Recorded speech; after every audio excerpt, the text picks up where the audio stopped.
أعوذ بالله من الشيطان الرجيم. بسم الله الرحمن الرحيم.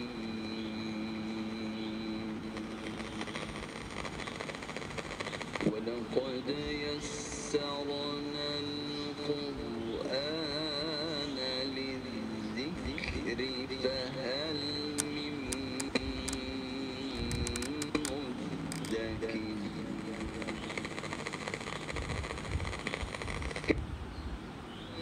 ثمود بالنذر.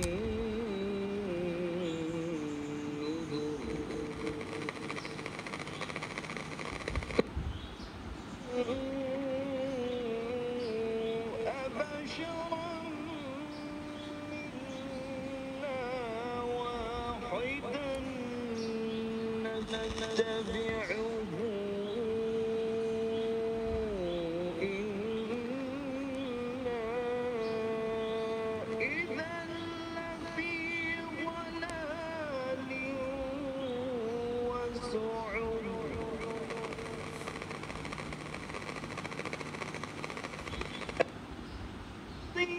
الذكر عليه من بيننا بل هو كذاب أشر.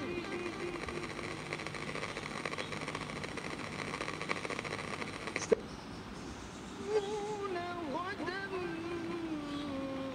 من الكذاب الأشر.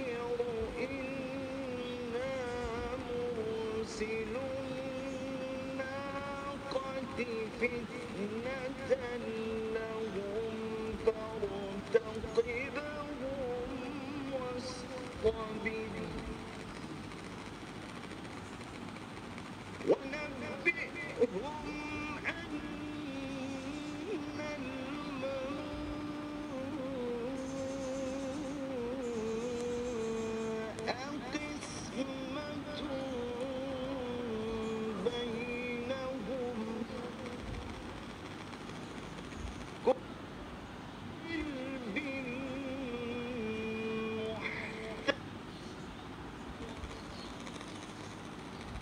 فنادوا صاحبهم فتعاطى فعقر كان عذابي ونذر. صدق الله مولانا العظيم. এখন তিলাওয়াত ও আয়াতগুলোর তর্জমা পাঠ করছেন মাওলানা কাজী মারুফ বিল্লাহ।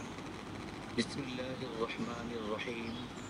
তিলাওয়াতকৃত সূরা কমর এর 22 থেকে 30 আয়াতে মহান আল্লাহ রাব্বুল আলামিন ইরশাদ করেন, আমি তো কোরআনকে সহজ করে দিয়েছি উপদেশ গ্রহণের জন্য। অতএব কোনো উপদেশ গ্রহণকারী আছে কি? সামুদ সম্প্রদায়ও সতর্ককারীদেরকে অস্বীকার করেছিল। তারা বলেছিল, আমরা কি আমাদেরই মধ্যের একজন মানুষের অনুসরণ করব? এমত অবস্থায় তো আমরা নিতান্ত গোমরাহী ও পাগলামির মধ্যে পতিত হব।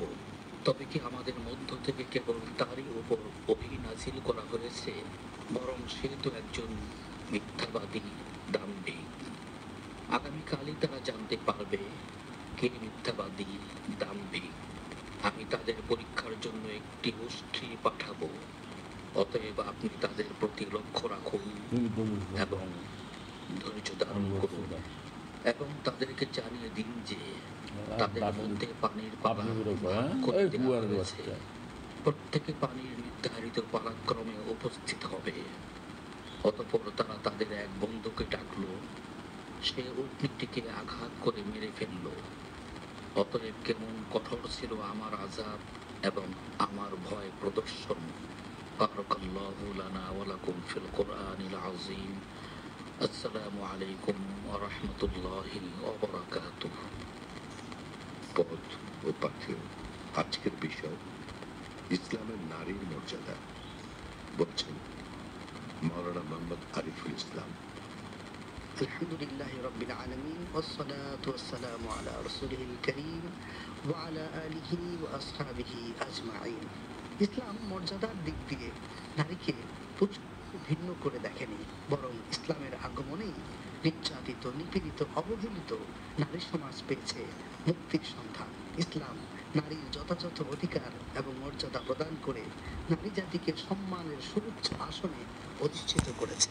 আল্লাহ পাক রব্বুল আলামিন পবিত্র কোরআন কারীম ইরশাদ করেছেন, ইয়া আইয়ুহান নাসু ইত্তাকু রাব্বাকুমুল্লাযী খালাকাকুম মিন নাফসিন ওয়াহিদা ওয়া খালাকা মিনহা যাওজাহা ওয়া বাথা মিনহুমা রিজালান কাসীরান ওয়া নিসাআ।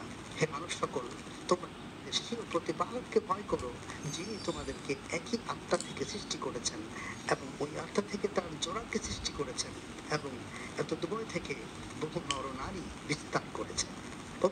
কারীম আল্লাহ পাক ইরশাদ করছেন, মান আমিলা সালিহাম মিন যাকারিন আও উনসা ওয়া হুয়া মুমিন ফালানুহইয়ান্নাহু হায়াতান তাইয়্যিবা ওয়া লানজিয়ান্নাহুম আজরাহুম বিআহসানি মা কানু ইয়ামালুন।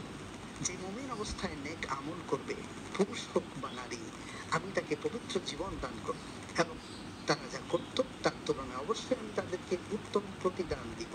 মা হিসেবে ইসলাম একজন নারীকে একজন পুরুষের চেয়ে ভাজন ব্যক্তি ও মর্যাদার অধিকারী করেছে। হাদিসে আবু হুরায়রা রাদিয়াল্লাহু তাআলা আনহু থেকে বর্ণিত একখানা হাদিসে একবার এক লোক মুহাম্মদ সাল্লাল্লাহু আলাইহি ওয়াসাল্লামের দরবারে এসে জিজ্ঞাসা করলেন, আমার সৎ ব্যবহার পাওয়ার বেশি অধিকারী কে? নবী সাল্লাল্লাহু আলাইহি ওয়াসাল্লাম বলেছেন, তোমার মা। ওই লোক আবার জিজ্ঞাসা করলেন, তারপর কে? তিনি উত্তর দিলেন, তোমার মা। ওই লোক আবার জিজ্ঞেস করলেন, তারপর কে? এবারও তিনি উত্তর দিলেন, তোমার মা। অতঃপর লোকটি আবার জিজ্ঞেস করলো, তারপর কে? তারপর নবী করিম সাল্লাল্লাহু আলাইহি ওয়াসাল্লাম বললেন, তোমার বাবা। অপর এক হাদিসে নবী করিম সাল্লাল্লাহু আলাইহি ওয়াসাল্লাম ইরশাদ করেছেন, আল জান্নাতু তাহতা আকদামিল উম্মাহাত, অর্থাৎ মায়ের পায়ের নিচে সন্তানের বেহেশত। একইভাবে কন্যা সন্তান হিসেবে নারীকে মর্যাদা দেওয়া হয়েছে। নবী করিম সাল্লাল্লাহু আলাইহি ওয়াসাল্লাম হাদিসে ইরশাদ করেছেন, যে ব্যক্তির 3টি কন্যা সন্তান